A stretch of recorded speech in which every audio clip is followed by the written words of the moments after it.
নিজে করি 5.1 এর 1 নম্বর প্রশ্নটা কি বলছে, নিচের সংখ্যাগুলির মধ্যে কোন কোন সংখ্যা পূর্ণ ঘন সংখ্যা খুঁজে লিখি। আর প্রথম সংখ্যাটা কি দিয়েছে দেখো 125। তাহলে 125 এই সংখ্যাটা পূর্ণ ঘন সংখ্যা কিনা বের করতে গেলে আমাদেরকে কি করতে হবে, এই 125 সংখ্যাটাকে উৎপাদকে বিশ্লেষণ করতে হবে। ঠিক আছে, সিঁড়ি ভেঙে উৎপাদকে বিশ্লেষণ। তাহলে দেখো 125 এককে 5 আছে, তাহলে এটা 5 দ্বারা বিভাজ্য হবে। এককে 5 থাকলে 2 দ্বারা বিভাজ্য হবে না। আর 3 দ্বারা বিভাজ্য হতে গেলে অঙ্কগুলোর যোগফল 3 দ্বারা বিভাজ্য হতে হবে, যেমন 5 আর 2 7, 7 আর 1 8, 8 3 দ্বারা বিভাজ্য নয়, সেই জন্য 125কে 3 দিয়ে ভাগ করা যাবে না। যেহেতু 125-এর এককে 5 আছে, সেই জন্য 125কে 5 দিয়ে ভাগ করা যায়। তাহলে 125কে 5 দিয়ে যদি আমরা ভাগ করি তাহলে কত হয়, 5 25 125 25। ঠিক আছে, 25-এর এককেও 5 আছে, তাহলে 25 5 দ্বারা বিভাজ্য। 25কে 5 দিয়ে ভাগ করলে কি হবে, 5 5 25। আর এরপরে আর উৎপাদকে বিশ্লেষণ করা যায় না, তাহলে আমরা 125কে উৎপাদকে বিশ্লেষণ করে উৎপাদকগুলো কি কি পেলাম, 5 গণিত 5 গণিত 5। ঠিক আছে, তাহলে অতএব দিয়ে আমরা এখানে লিখবো, অতএব 125 সমান কি হবে, 5 গণিত 5 গণিত 5। 5 গণিত 5 গণিত 5। ঠিক আছে, 125কে উৎপাদকে বিশ্লেষণ করে আমরা কি পেলাম, 5 গণিত 5 গণিত 5। বা এটাকে আমরা এইভাবেও লিখতে পারি, 5-এর কিউব। তাহলে এইখানে উৎপাদকগুলো দেখো, তিনটে একই উৎপাদক গুণ আকারে পেয়ে গেলাম, অর্থাৎ উৎপাদক তিনটেকে গুণ করে আমরা এখানে কিউব লিখতে পারছি। যখন কোনো সংখ্যার উৎপাদকগুলো প্রত্যেকটা উৎপাদক গুণ করে আমরা এইভাবে কিউব লিখতে পারবো, তখন সেই সংখ্যাটা হবে পূর্ণ ঘন সংখ্যা। ঠিক আছে, অর্থাৎ উৎপাদকে আমরা কি পাবো, উৎপাদকে একই সংখ্যা 3বার আমরা পাবো যখন পূর্ণ ঘন সংখ্যা হবে। ঠিক আছে, দুটো যদি পাই তাহলে কিন্তু সেটার পূর্ণ ঘন সংখ্যা হবে না। অতএব দিয়ে আমরা এখানে লিখবো, অতএব 125 একটি পূর্ণ ঘন সংখ্যা।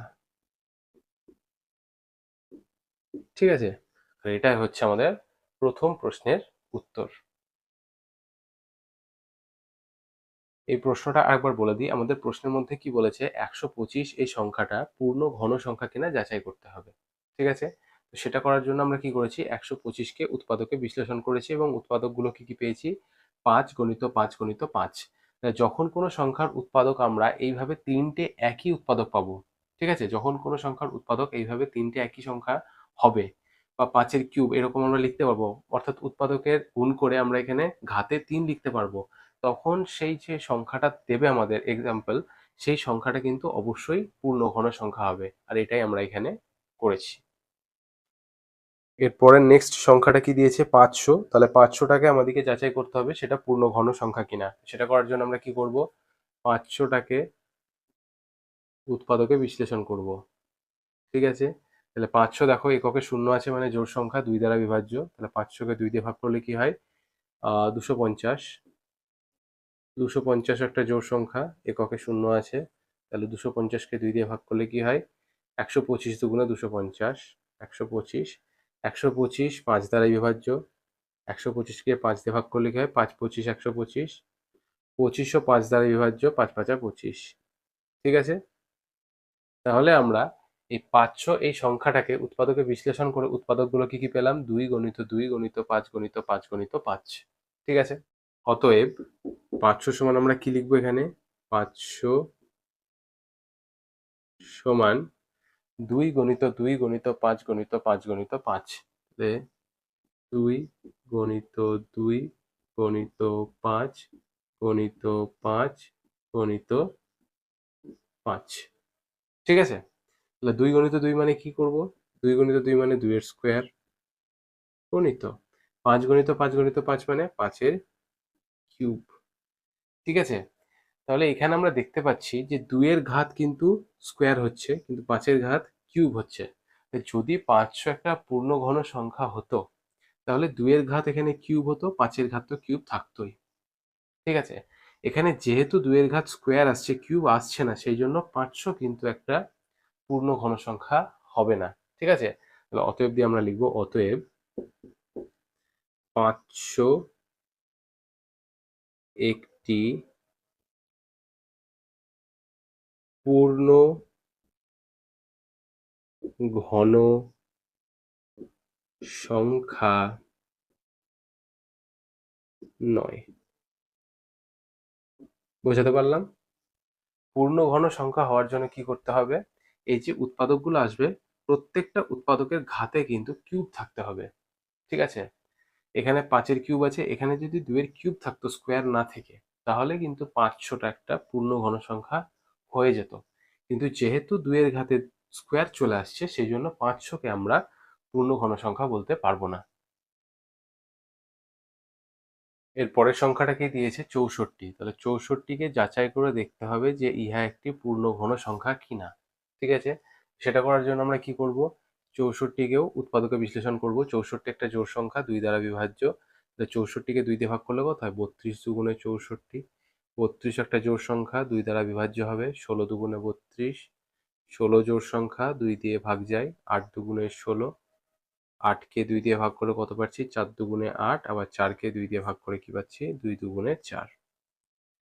ঠিক আছে, তাহলে 64কে উৎপাদকে বিশ্লেষণ করে আমরা উৎপাদকগুলো কি কি পেলাম, 2 গণিত 2 গণিত 2 গণিত 2 গণিত 2 গণিত 2।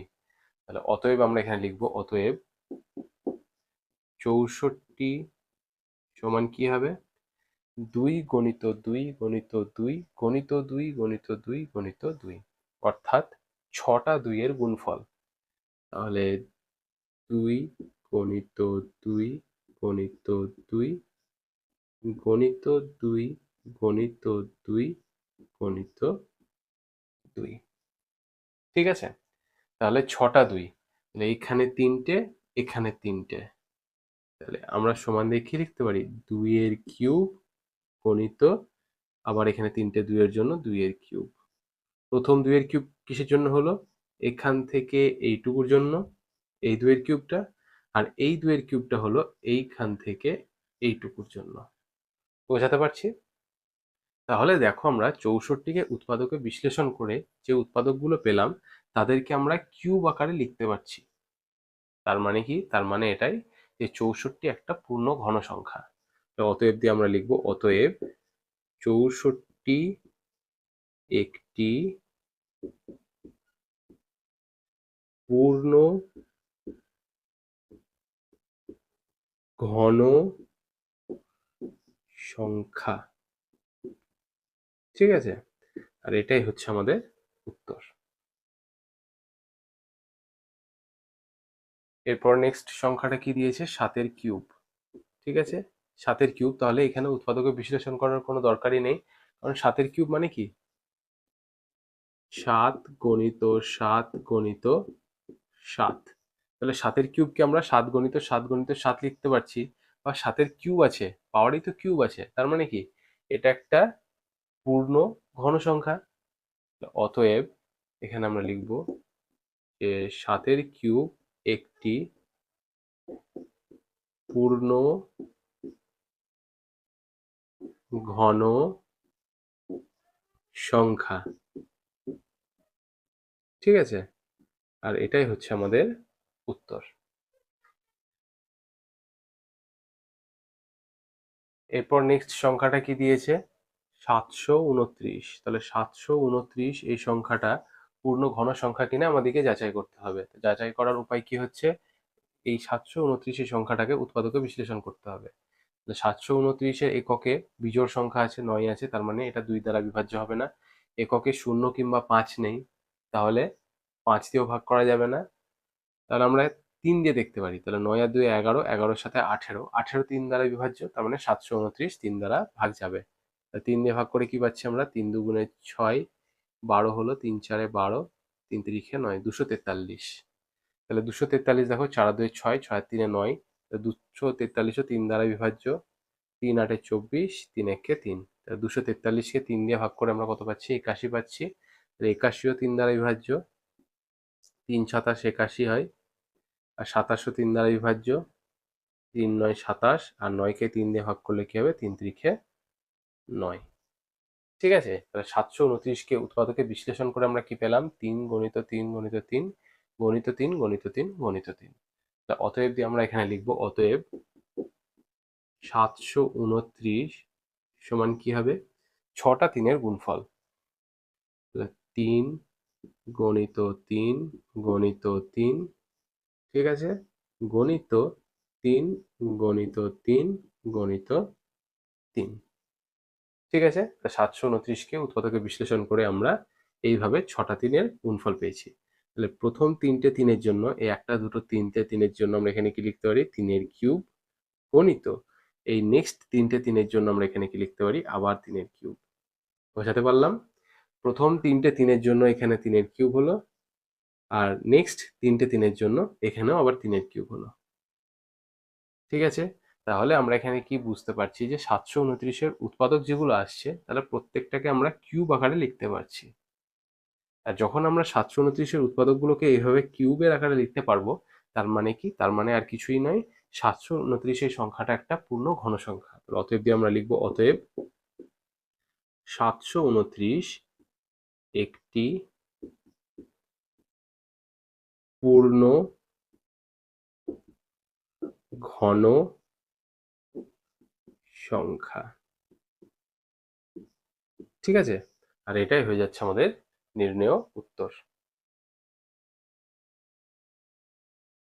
এর পরের সংখ্যাটা কি দিয়েছে দেখো, 968, ঠিক আছে। তাহলে 968 এই সংখ্যাটা পূর্ণ ঘন সংখ্যা কিনা আমাদেরকে যাচাই করতে হবে। সেটা করার জন্য কি করব, সে একই প্রসেস, উৎপাদকে বিশ্লেষণ করতে হবে। আর প্রথমে 2 দিয়ে ভাগ করব, কারণ যেহেতু এককে 8 আছে, 8 জোড় সংখ্যা, তার মানে 968 2 দ্বারা বিভাজ্য হবে। 4 দুগুণে 8, একে 9, 16 হলো, 8 দুগুণে 16, আবার 4 দুগুণে 8, 484। 484 জোড় সংখ্যা 2 দ্বারা বিভাজ্য, 2 দুগুণে 4, 4 দুগুণে 8, 2 দুগুণে 4। 242কে 2 দিয়ে ভাগ করা যায়, 2 এককে 2, 2 দুগুণে 4, 2 এককে 2। 121 11 দিয়ে ভাগ করা যায়, 11 গণিত 11 সমান 121 হয়। অর্থাৎ 121কে 11 দিয়ে ভাগ করে আমরা 11 পাচ্ছি। তাহলে 968কে উৎপাদকে বিশ্লেষণ করে আমরা কি পেলাম, 2 গণিত 2 গণিত 2 গণিত 11 গণিত 11, ঠিক আছে। অতএব 968 সমান কি পাবো আমরা, 2 গণিত 2 গণিত 2 গণিত 11 গণিত 11। তাহলে 2 গণিত 2 গণিত 2 গণিত 11 গণিত 11, ঠিক আছে। তাহলে 2 গণিত 2 গণিত 2 গণিত 11 গণিত 11 পাচ্ছি আমরা। তাহলে এটাকে আমরা কিভাবে লিখতে পারি, 2 গণিত 2 গণিত 2 মানে কি, 2 এর কিউব গণিত 11 গণিত 11 মানে কি, 11 এর স্কোয়ার, ঠিক আছে। তাহলে আমরা 968 যে উৎপাদকগুলো পাচ্ছি তার মধ্যে একটা উৎপাদক অর্থাৎ 2 এর কিউব করতে পারছি, কিন্তু 11 স্কোয়ার আসছে, কিউব আসছে না। তার মানে কি, 968 এই সংখ্যাটা পূর্ণ ঘন সংখ্যা নয়। যদি পূর্ণ ঘন সংখ্যা হতো তাহলে প্রত্যেকটা উৎপাদকের ঘাত আমরা এখানে এইভাবে কিউব দিতে পারতাম, যেমন 2 এর কিউব আছে সেরকম 11 কিউব হতো, কিন্তু হচ্ছে না যেহেতু, সেই জন্য 968 এই সংখ্যাটা পূর্ণ ঘন সংখ্যা নয়। তাহলে অতএব 968 একটি পূর্ণ ঘন সংখ্যা নয়, ঠিক আছে। আর এটাই হচ্ছে আমাদের নির্ণেয় উত্তর।